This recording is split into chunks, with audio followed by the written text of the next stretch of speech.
I think the dog must have bit the router. No, it's okay. I apologize. Mother, did he bite the router? No. I'm sorry. It's okay. No, we have. Are we? Is the Wi-Fi back on? The Wi-Fi's back on. My apologies. Okay. Oh no. My apologies. It's that dog. He's not a good dog. So I think we were talking about the crop's resistance to drought. I think that's where we left off. I'm sorry. So, no, it's okay.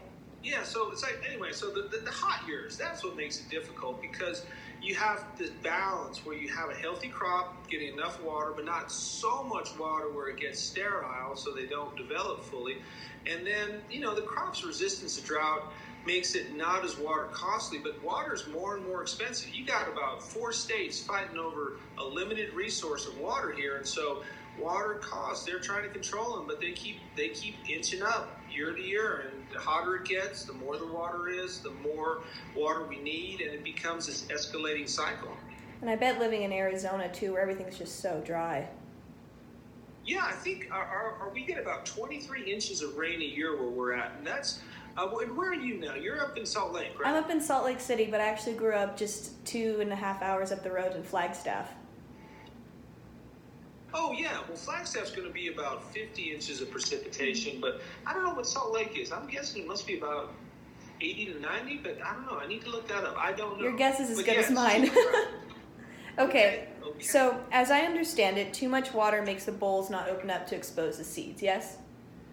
That is correct. Yeah, you get too much water, the plants become sterile, and then that just halts the cotton production. It just shuts it down, and so you don't get that natural process of hormones and enzymes that open it up, so the seeds aren't exposed.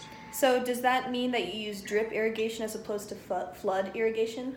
That is a great question. It's probably one of the most common misconceptions, because we actually use neither. I know it's weird, but we use something that it's had a lot of names. Most of these things are not new, but we now call it deficit irrigation. So that means that we only irrigate the fields during the drought-sensitive growth stages of the cotton, and mostly that's when the boll is flowering and developing. So this increases the ratio of cotton produced as compared to the amount of water consumed during that growth period. And I know that sounds like just a lot of hocus pocusy kind of stuff, but there's a fine line. We have these charts that we use to try and figure out how much can we get produced based on the cost of water during this growth period. So cotton, fortunately, is very drought resistant as it gets on. Now later on, it's drought resistant, so we rarely irrigate the crop during that time leading up to the harvest after boll development. So that's called deficit irrigation, which is really a little bit of a more parsimonious approach to water usage. And that, parsimonious, I figure that just means you don't use it as much as you just have it freely there. You just use it only when you really need it. Very cool. All right, so I can imagine that this irrigation method reduces, say, the risk of the product and nutrients running off in other fields and waterways. Yes, since you only irrigate every now and then, you don't use too much water and you don't flood the field. Well, yeah, I will admit it's not our primary concern, but because we're all kind of growing cotton. So if you have runoff from one field to another, we all kind of benefit a little bit, but for the most part, we try and stay within our boundaries so that what I'm using doesn't get over to my neighbor's field. So this method is really, as best we can tell, the most economically savvy and environmentally conscious way to irrigate cotton. And in the old days, it wasn't about environmentally conscious, but it was more about money, and it's still about money. It's always going to be about money, but more and more, even us that have been in the business a long time can see that, you got to take care of your home, and we got to take care of our fields, we got to take care of this planet, and we have to think about what's going to work for my children and their children if they stick with this. I hope they do. It's a beautiful life, and so we have to think about what's the long game here. How can we keep this going? And this seems to be the best approach. Now, your generation will probably figure out something smarter, we hope, but for now, this seems like a reasonable approach. If only all farmers were as progressive as you, Mr. Barkman. It's really nice to hear that you guys are forward-thinking and savvy. Thank you. I appreciate that. I'm rarely accused of being progressive, so it's nice to hear. I think I get my wife over here to hear that comment. She's laughing now. That's just not nice. Anyway, but thank you. I appreciate that. It's very kind sentiment. So while we're on the topic of nutrients and additions to making the plant more viable and healthy, let's talk about fertilizers. And if I may ask, if any, what fertilizers do you use before sowing the seeds? Well, cotton, fertilizers basically, you're thinking about your nitrogens, your phosphorus, and your potassiums. And cotton is a very needy crop in terms of feeding. It's a good crop, as it relates to water, but cotton demands a lot of nitrogen. And nitrogen is usually the first element we think about because that's what the plant uses to make proteins. And potash, and potash is something that combines with the nitrogen that allows the plant to develop. So we need to add more nitrogen than what is naturally available, especially here in Arizona. We don't have a lot of biome in the soil. That means we don't have a lot of nitrogen available for the plant, so we need to add it. We use a slow-release fertilizer called Coron. That is about 30% nitrogen composition coupled with a myriad of potash fertilizer, and that's mostly potassium hydroxide, that slowly releases a small amount of sodium as well into the soil. So these things come together to be the primary fertilizer, the nitrogen plus the potash. Would you mind spelling the name of that fertilizer for me? It's Coron. I'm not sure how they pronounce it. That's how we say it here. It's C-O-R-O-N, Coron. Beautiful, thank you. You're welcome.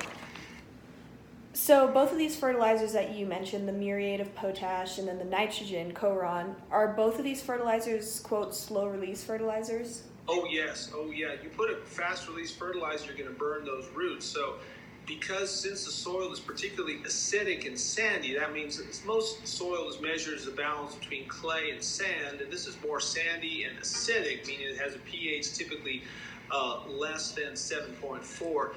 It's important not to infuse the ground with too many nutrients, since that loamy soil will be less likely to absorb the nutrients. So most of the product will lead to runoff or to unwanted weed vegetation later on. So you can burn the roots, and if it's too fast, you just end up feeding the weeds. But if you have that slow release, you favor the slower growing plants such as cotton as opposed to the fast growing plants such as weeds. Okay. Have you personally experienced any problems with the nutrient runoff or the soil leaching associated with the slow release fertilizers?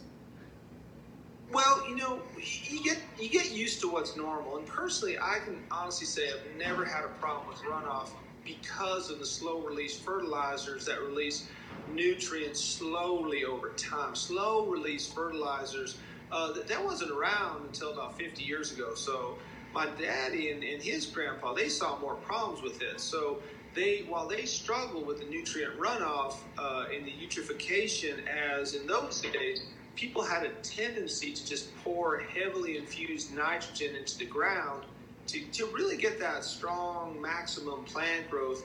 But back then, there really wasn't a consideration if the plant actually uses all of that excess. It just, they dump it on, it would grow better. So if a little is good, more is gooder. And we've been able to sort of learn over time with help of, people going to college and maybe having a little more reserve, that stepping back and taking that slow release is going to be a much better and more cost-effective approach.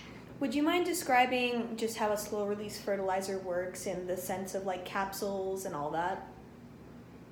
Oh, no, not at all. I could go on this stuff all the time. So a slow release fertilizer, as you can probably tell, you're probably ready to shut this old boy up here. But a slow release fertilizer, they're organic fertilizers. So organic, of course, means that they are a carbon-based unit that essentially limit the amount of nutrients that a plant gets at a certain point in time. So this prevents what's called hyper-nitrification of the soil. That means you don't get this big boost in nitrogen, and it only provides the plants with the nutrients that they need at that time. Because all these capsules, all these nutrients and fertilizers are in these tiny little capsules, so they break down slowly and release more nutrients as the season progresses. So instead of just releasing a shit ton of nutrients, I'm so sorry.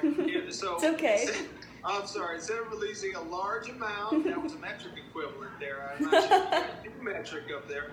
A large amount, that's the more English equivalent, of nutrients into the soil at once, only to be lost to leaching or runoff or what have you. Slow release only spits out just a little at a time. As these like microspherules will dissolve and decay, they release it. So it's like your meals during the day. It's like, you might have all your food at the beginning of the day, but if you ate it all between 7 and 7:30, you'd have this full tummy and you'd be starving by 3:30. So you say, well, I'm going to have a third of it for breakfast, a third of it for lunch, and a third of it for dinner. And that's what these microspherules do. They spread it out over time.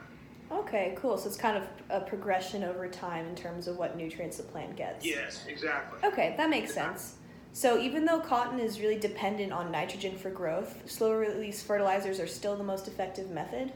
Yes, having the slow release doesn't minimize the effect of nitrogen. Typically, you're going to have twice as much nitrogen as you will to phosphorus or potassium. So like you'd have 80, 40, 40, and basically they split it out with nitrogen being the first element.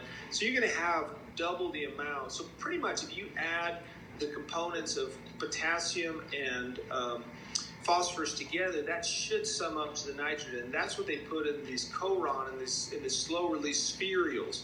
So the plant only takes up as much as it needs at once, and so putting a bunch of nitrogen or phosphorus in the ground kind of makes it all pool together and either soaks in to the rock layer or it rinses off the surface. But with that sandy, acidic soil, it just doesn't sit there unless you have it in the slow release. Now, if you flood the plant with excess nitrogen, it's going to make the pH just go all hilter-kilter, and the soil and the plant, if it doesn't kill it, it's not going to grow to maximum potential. All right. Well, I understand that you're a very busy man, and I want to thank you for your time. But before we go, do you have any questions for me regarding any outside research, though minimal, that I have done, or regarding this assignment in general? No, I just wonder, am I the first farmer that you've talked to about this, or is this something that you've talked to a couple other folks? I'm kind of curious what other folks are saying. Am I kind of in line with other people around? We kind of get very regional, and we get our online news chats and everything, but we kind of get stuck in our ways. So I'm curious, how does this sit with what you're hearing from other folks? Well, you were the first farmer and the only farmer that I have interviewed about this project, but from what I've read, not as many people are using the slow release fertilizers that you have been talking about. But people are kind of shifting towards that because people are having problems with increased soil acidity, where plants can't really grow that well in that environment. And people are starting to see definitely the environmental effects of the runoff of all those leachates and products being infused into the ground and into the water, and also just the health of the crop in general too. Like you said, everything's about money, so if it's environmentally conscientious, yay! If it makes money, even better. So yeah, no, and you see that a lot in the bigger river basins. Like where we're at, we just drain into the Gila, and that river peters out before it goes anywhere. But when you look at the bigger river systems, the Mississippi, especially, you get all that runoff going down into the Gulf, and you get these huge algal blooms because of the phosphorus mostly. And if those people were to shift more to the slow release, you're never going to be rid of the problem. The problem of runoff will always be there. But if we can mitigate it by 10% every 5-10 years, we're going to have a much safer planet, and we're going to have a much more sustainable food source for our people. And, in the case of cotton, obviously a fiber source. So I'm glad to hear that folks are shifting that way. I don't know if I like the idea of people taking my good ideas and running with it, but you're just a trendsetter, Mr. Barkman. I've been accused, actually. But that's all right. So anyway, but thank you so much, and it was so nice to chat with you. I'm so excited people are still interested in old ways of farming and talking to people like me about what we're doing down here in Arizona. Well, it was a pleasure talking to you and getting to know a little bit more about your life down there in Mesa. Yes, well, I wish you the best of luck. Good luck in your school. Thank you. Okay? You as well. All right. Okay, well, I'll say bye-bye now. Thank you. Have a great rest of your evening. Thank you. You too. Bye-bye now. Go Utes.